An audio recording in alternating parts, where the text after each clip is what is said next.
El que havia de ser el tret de sortida d'un ambient festiu s'ha convertit en un acte carregat de tensió política.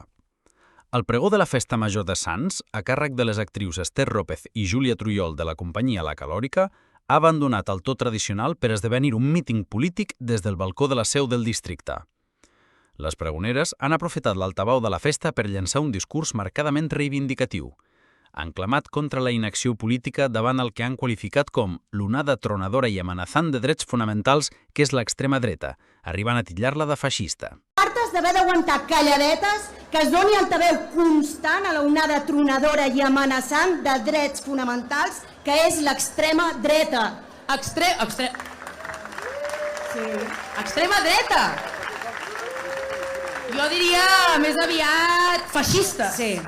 I estem fartes i diem prou a la inacció política davant de les demandes de la població, que no n'hi ha prou en que l'Ajuntament talli les relacions amb Israel. Que s'ha de pressionar, que s'ha de denunciar cada dia a òrgans majors que la impunitat de l'estat genocida d'Israel és insuportable, insultant, i no es pot permetre ni mig segon més, que han assassinat a més gent que la població sencera de Sants. I que els estan matant de gana.